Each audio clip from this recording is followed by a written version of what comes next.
शांति। प्रातः मुरली बाप दादा मधुबन। मीठे बच्चे, यह बना बनाया अनादि ड्रामा है। इस ड्रामा में हर एक एक्टर के एक्ट फिक्स है। मोक्ष किसी को भी नहीं मिल सकता। परमात्मा स्वयं इस धरा पर आकर हम बच्चों को यह नाटक का ज्ञान दे रहे हैं। मैं आत्मा इस सृष्टि नाटक में आकर एक पात्र में, इस स्क्रिप्ट में बंधी हुई हूँ और वो पात्र और स्क्रिप्ट फिक्स है।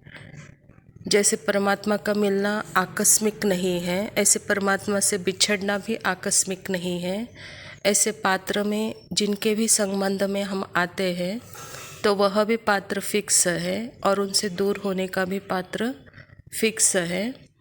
तो इसलिए बाबा कहता है पात्र फिक्स होने के कारण यहाँ किसी को भी उस फिक्स पात्र से मोक्ष नहीं मिल सकता। हर एक को अपने अनादि ड्रामा में एक्ट बजाना ही है। जो भी एक्ट है वह स्क्रिप्टेड है, फिक्स है। प्रश्न है, शिव बाबा अशरीरी है, वह शरीर में किस लिए आते हैं, कौन सा काम करते हैं, कौन सा नहीं। बाबा कहता, बच्चे मैं इस शरीर में तुम्हें सिर्फ मुरली सुनाने आता हूँ। मैं मुरली सुनाने का ही काम करता हूँ। मैं खाने पीने के लिए नहीं आता हूँ। मैं आया हूँ तुम्हें नई राजधानी देने। बाकी स्वाद तो इनकी आत्मा लेती है।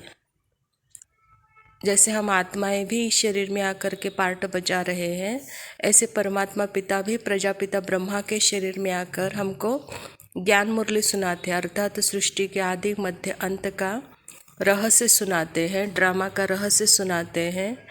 हम आत्माएं कहाँ से आए हैं और यह पात्र क्या है और मैं आत्मा क्या हूँ, इसका पूर्ण स्पष्टीकरण परमात्मा हमको सुनाते हैं। और परमात्मा कहते कि बच्चे मैं खाने पीने के लिए नहीं आता हूँ।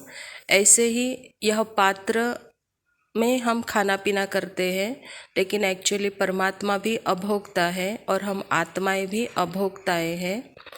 तो बाबा कहता बच्चे मैं स्वाद नहीं लेता हूँ।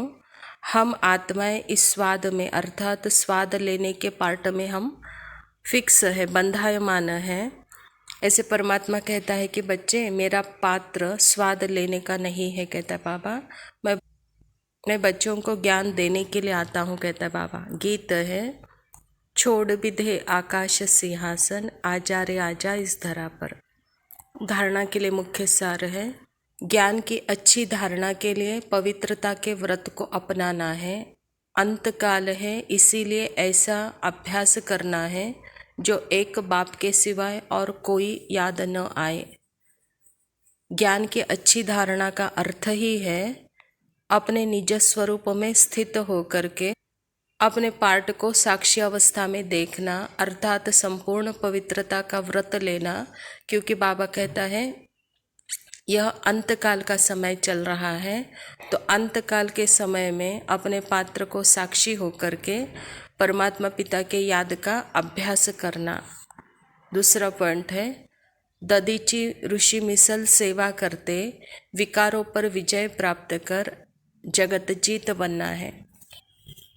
जैसे यह शरीर हमको मिला है तो इस शरीर को परमात्मा के यज्ञ में इस सेवा अर्थ इस शरीर से सेवा लेना है और इन विकारों पर विजय प्राप्त करो बच्चे, यही जगत जीत बनना है। कहता बाबा वरदान है, समय की रफ्तार प्रमाण सर्व प्राप्तियों से भरपूर रह, माया जीत बनने वाले तीव्र पुरुषार्थी भव।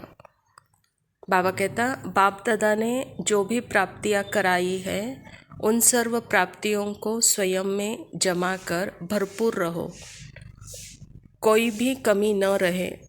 जहाँ भरपूरता में कमी है वहाँ माया हिलाती है।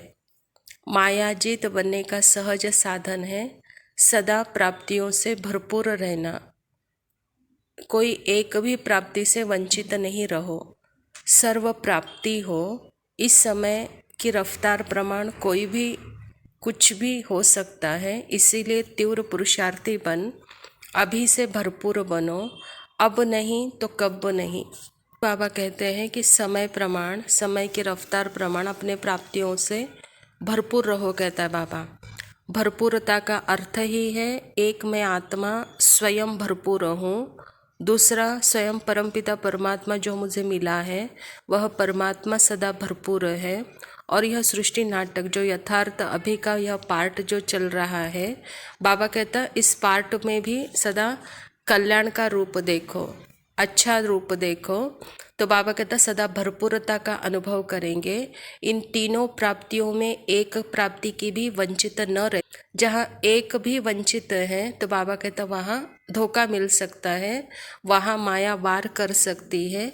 इसीलिए भरपूरता का अनुभव करते हुए तीव्र पुरुषार्थी भव, कहता बाबा। स्लोगन है, सत्यता और निर्भयता की शक्ति साथ हो तो कोई भी हिला नहीं सकता।